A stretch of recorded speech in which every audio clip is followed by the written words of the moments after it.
you take a look inside their feed bin, you're gonna see that they're just eating distiller grains right now. And so I'm just giving them distiller grains right now because I want them eating the hay. And so if I stop feeding them corn, it's gonna be about a third to a half of their grain is gone, and it's gonna make them hungrier. And they're gonna go and eat the hay is the big idea. And if I give them a distiller grains and hay, then it's like I'm giving them a protein supplement with forage material.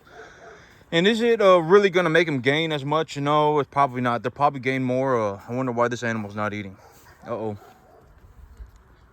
Well, you know, that corn will help them gain faster. But, I want them eating the hay, because if it starts raining, it's supposed to start raining today.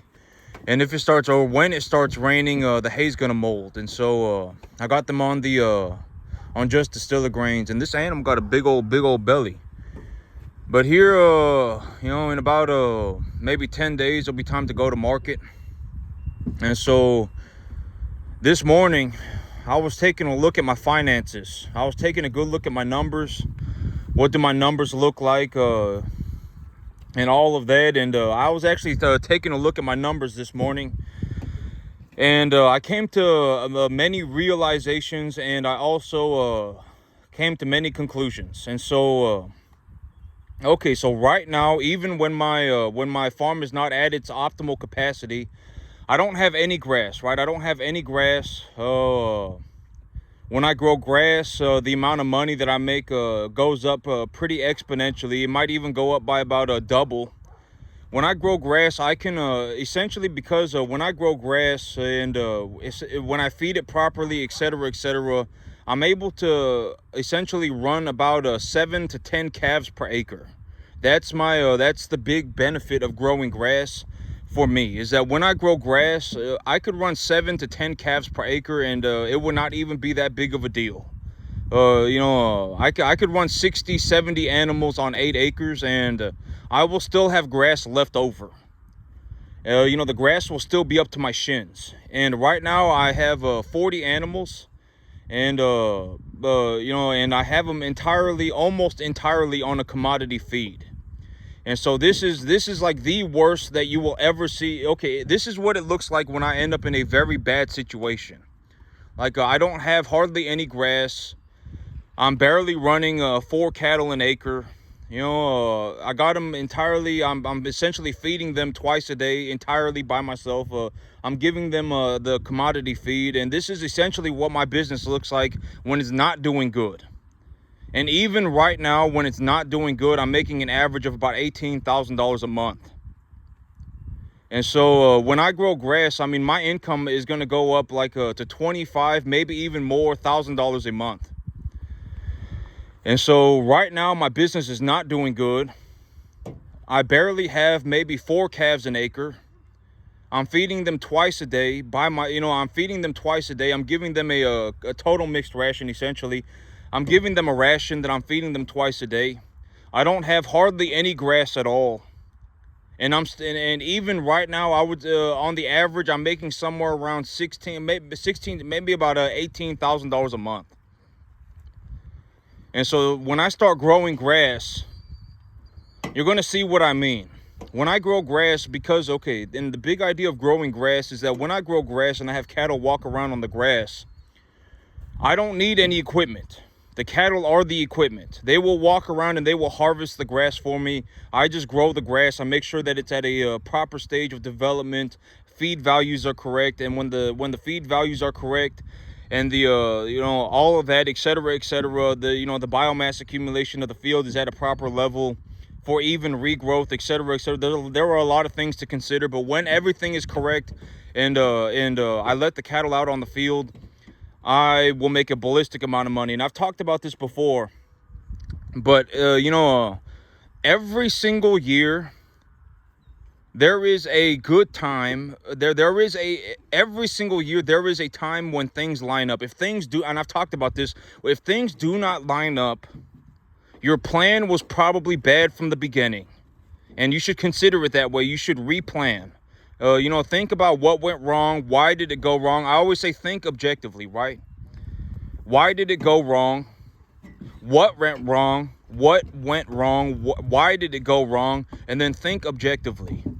And And I've talked about this big idea all the time. Your plans should work out if you are thinking correctly, and you are essentially doing correctly. Your plans should work out for you. They should. I mean, that's the whole idea of planning. And I've talked about the big idea of planning, is that when you plan, it's not like you're throwing a Hail Mary, right? It's like you were practically homeless, you were borderline a bum, and now you want to be the best farmer on the planet. That's a Hail Mary, right? I mean, chances are you're not going to, I've talked about this. And here's the thing, okay? And I was actually thinking about this too. But the idea, and I say this all the time, and I say, I don't, there is no part of me that is, like looking to be a prick or a dick to anybody. I just speak my mind, and if I mean what I say and I say what I mean, then I can say whatever I want, right? I mean, we live in a country where I'm not saying like we should all get together and go and massacre poor people, right? I'm not saying stuff like that.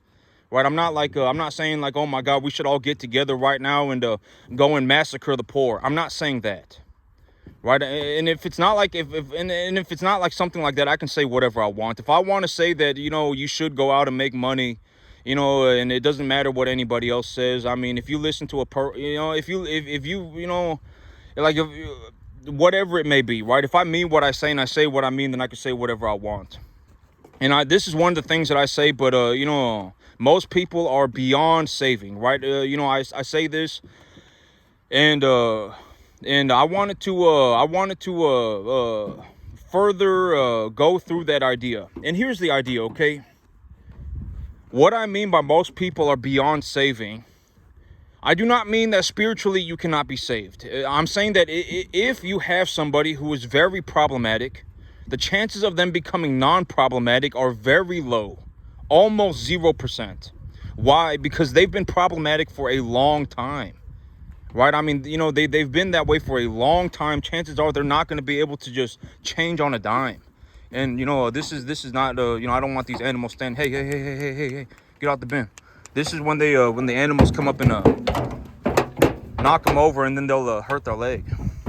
But this is something I want to talk about. And this animal's got a bump in her cheek. I got to go see what that's about. But here's the idea. It's like spiritually, you probably could be saved, right? I mean, and I would hope that everybody does do better for themselves. And I've talked about this big idea when it comes to money. You don't need $1 million to be rich. You don't need $10 million to be rich. The most realistic way to become financially well off is to just increase your income, right? And after a certain point, you probably should not even be considering doing skill-based work. I mean, if you think that, okay, and here's a way to look at it. Like me right here, this may be one of the most successful farms on the entire planet.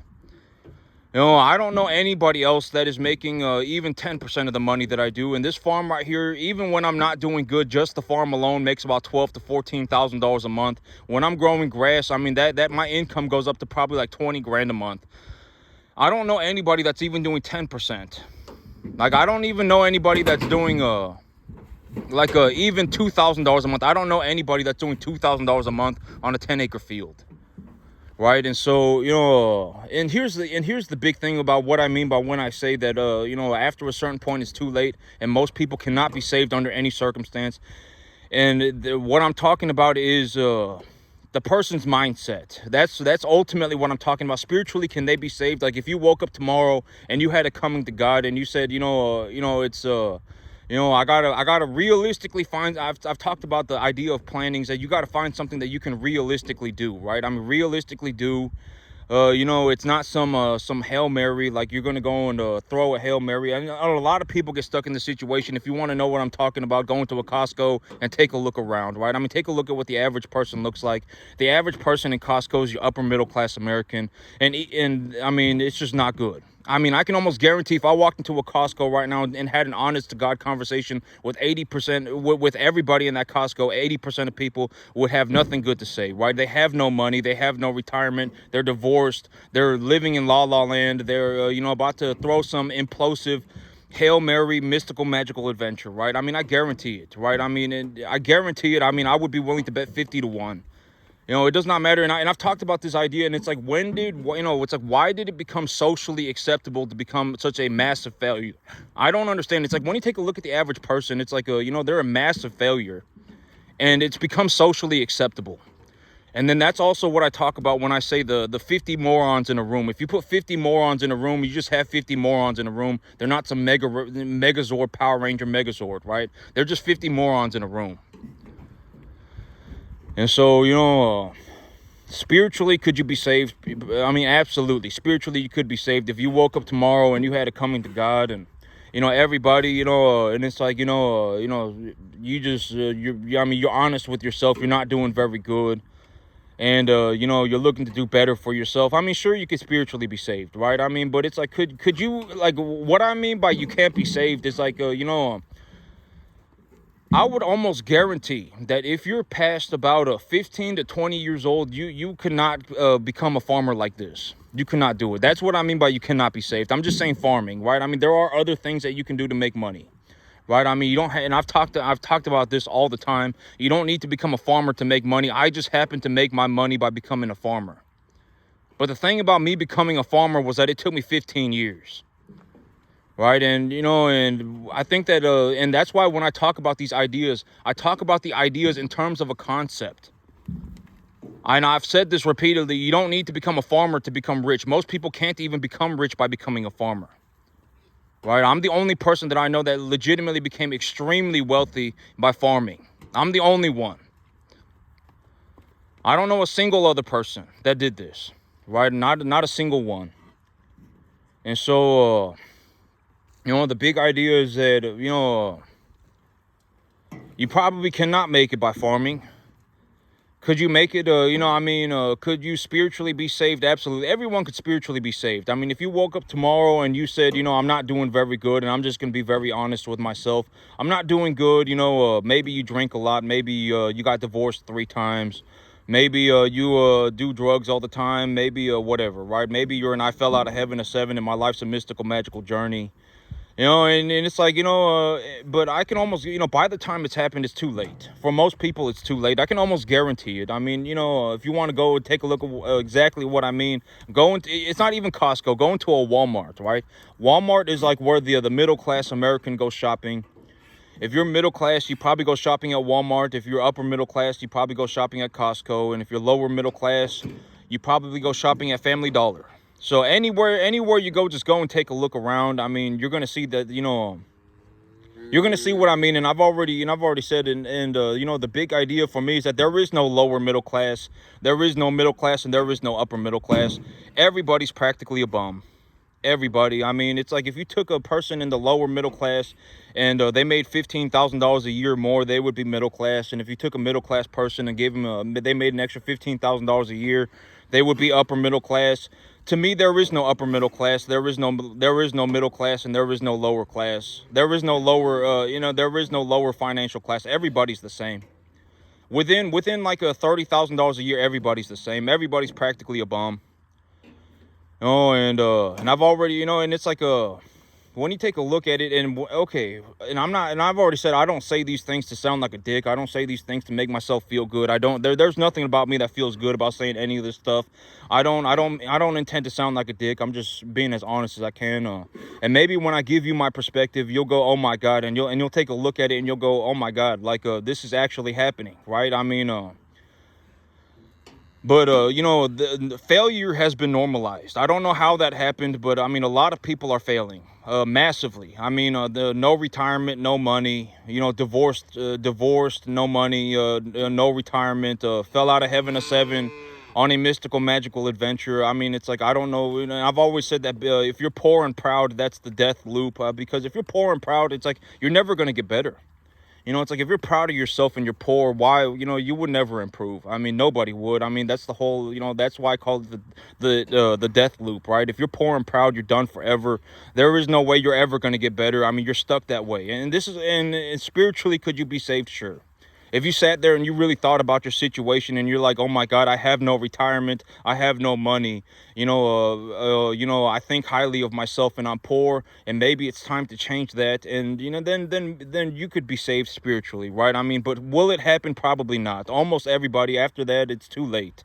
I guarantee it. And I've already talked about this, and the whole big idea of a business is like, if you really want to start a business, Your best chances of becoming a millionaire by starting a business is by buying yourself a rental property and starting a rental company, right? I've already talked about this. That is statistically your best chance.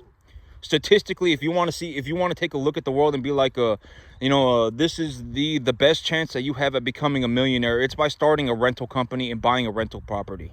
That is statistically your best chance. Or you can also, what I've also talked about was that you can go and purchase a business. You can purchase one. You don't have to start one.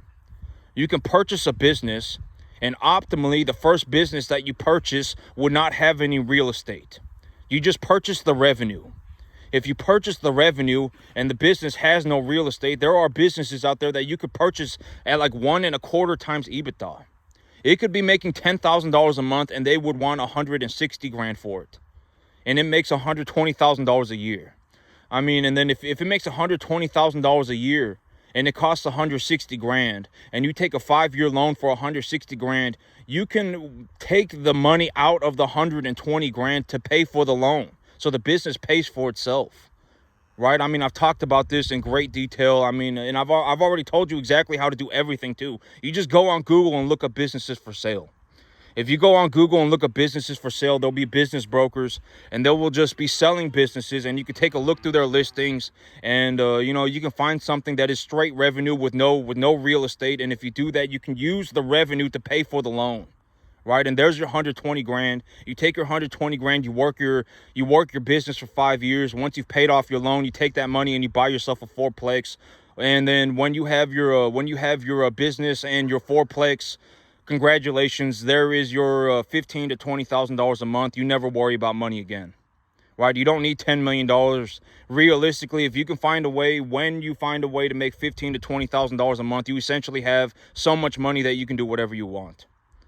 That's from what I've seen. You don't need $1 million. You don't even need $10 million. Granted that you don't have any major problems, right? I've already talked about this, but the last step to becoming financially well off is to not ruin it for yourself. If you make money and then you implode, you will never have money. It doesn't matter, right? I mean, the big idea, is that, if you do this, something like this, a very realistic plan, right? It's something that anybody can do. You can go and you can find a business that's for sale. You can go on the internet right now, look up businesses for sale. You can buy a business and that business has no real estate to it. There is no real estate connected to the business. It's essentially just straight revenue. And if you purchase that revenue on like a 5-year loan and they're selling it at 1.25 times EBITDA, you can pay for the loan from the business by operating the business itself. So you operate the business, you pay for your loan, and once your loan is paid off, you just go and buy yourself a fourplex, and there's all the money that you will ever need for your entire life, right? And you can retire and everything. And so, I've talked about that. You probably don't want to become a farmer. Most people, most people are not going to make it as a farmer. I am the most successful farmer that I have ever seen. And I'm talking about it's not even close. Okay, and if you want to take a look at it in terms of money, this farm on the average probably produces about $15,000 to $20,000 a month. And here's another way to look at it. I'm working on, and actually I was thinking about this morning. And I was thinking about this morning when I was looking at my finances. But the big reason, and I've talked about this idea too, but a lot of people, they have not chosen to be where they are. A lot of people are a result of their choices. And I think that if I talk about this today, it will give you a new perspective. Because I say that the big idea of a plan is not to be perfect. It is to give you a direction. I am going to go this way, and the way that I'm going, there's an objectively correct reason for why I am going that way.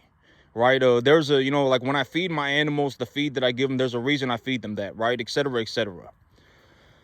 And, whatever the plan may be for, when I plant the grass, I'm going to do this. Why? Because it is objectively correct. I'm going to bring home this type of animal. Why? Because, it is objectively correct. Whatever it may be, whatever your plans may be for, they should be, if your plans are correct, if you are thinking correctly, your plans should work out for you. That's the big idea.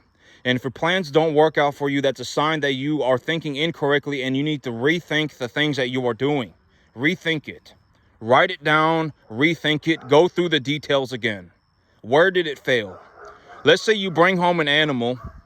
Let's say you bring home an animal and you thought that the animal was going to sell, or you thought that the animal was going to sell for $1,200 at 500 pounds. This is a very good example.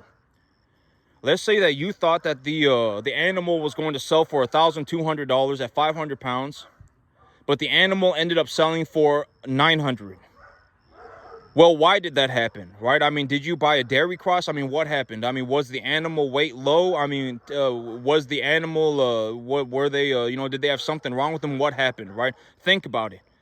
Think about it. Come up with an objectively correct reason for why it happened and then replan, right? You could do this with anything.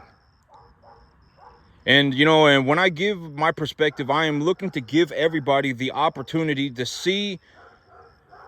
Maybe it opens up your mind.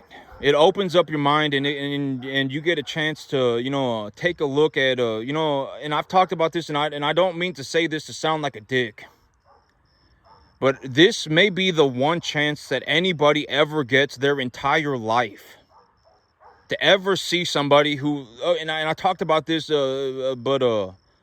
okay, so like the situation that I'm in is that I started a business over the last about 365 days. I started this business, and over the last 365 days, I have been able to increase my revenue, my income. Essentially, it's my cash holdings, and my essentially my cash equivalent holdings, my cattle, to about $325,000 a year. That's essentially how much money I am generating net total. I am generating a net total of about $325,000 a year, not even gross profit, but net profit.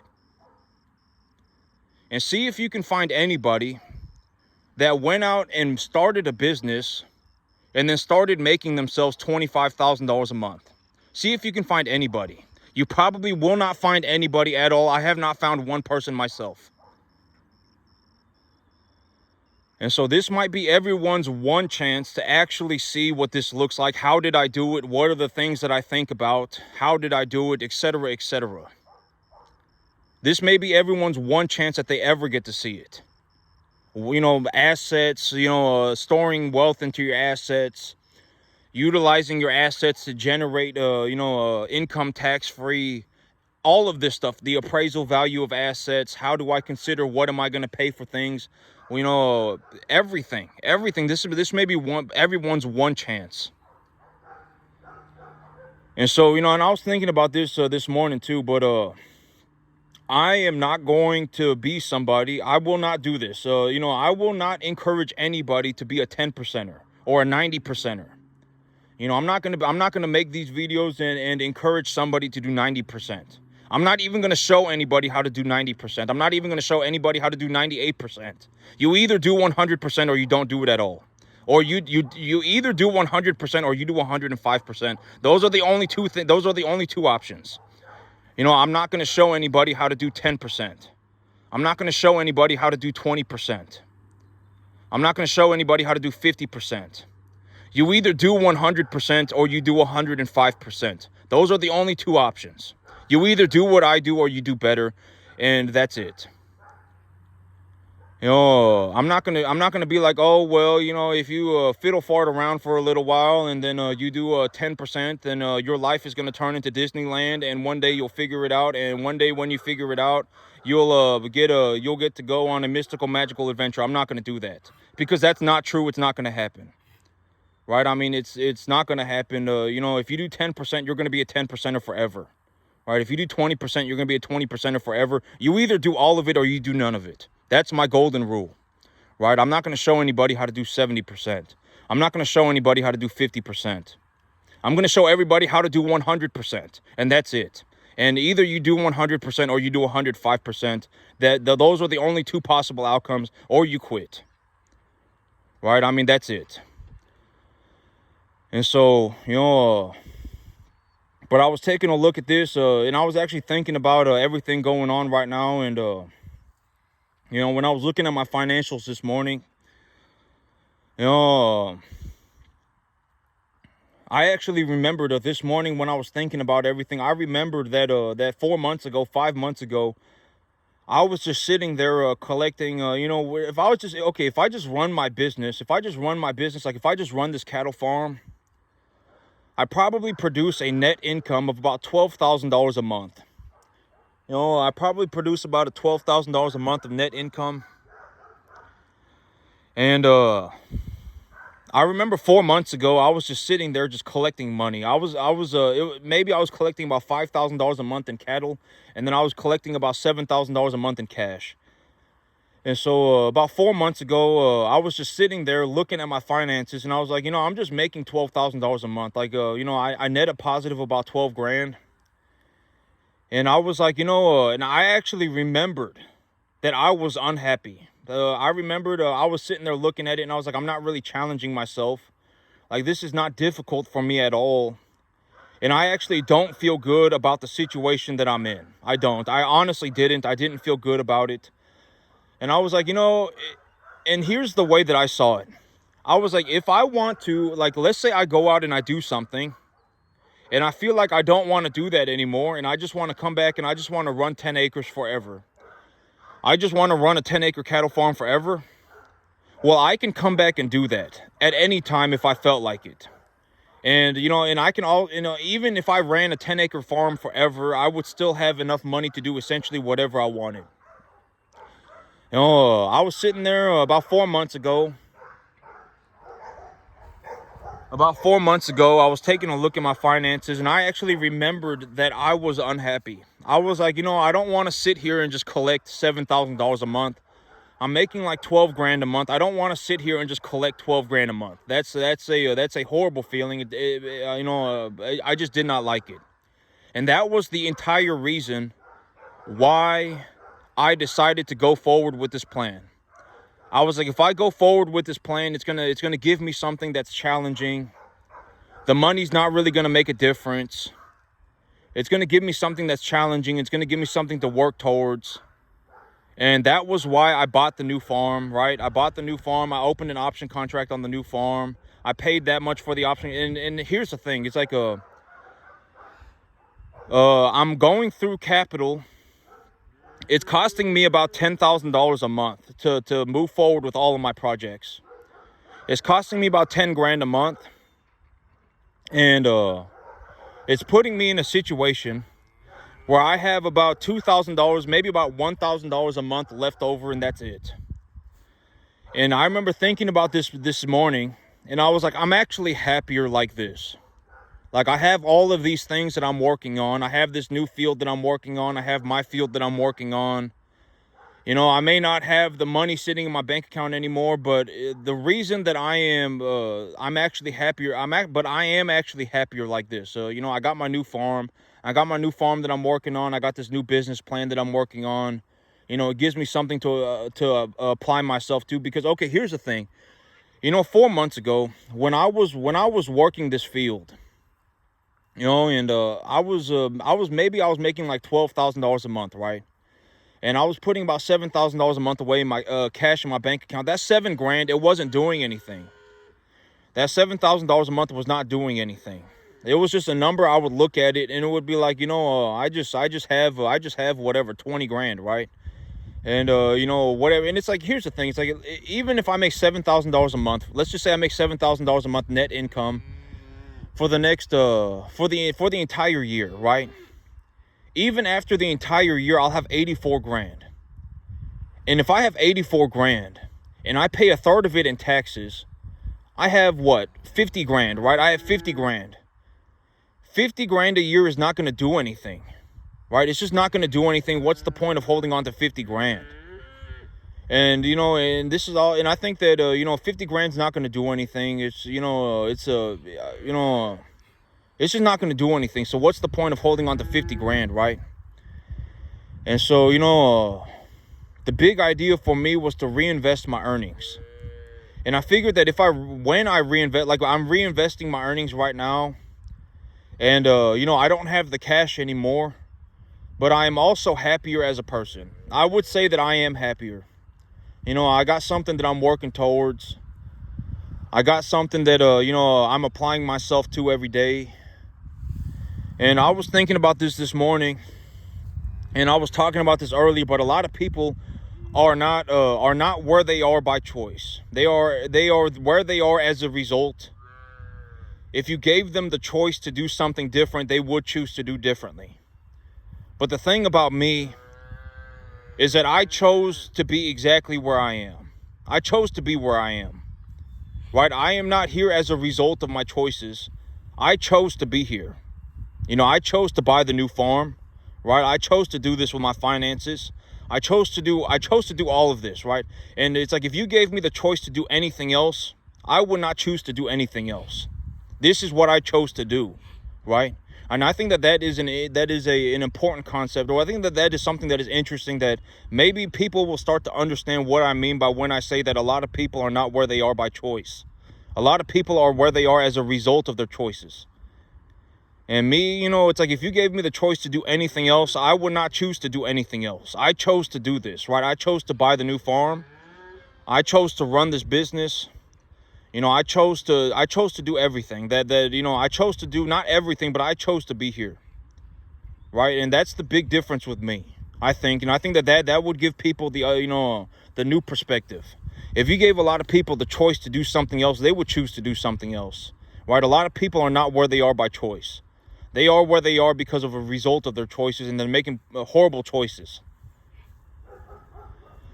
And so that's it for me today, YouTube. Y'all have a good one.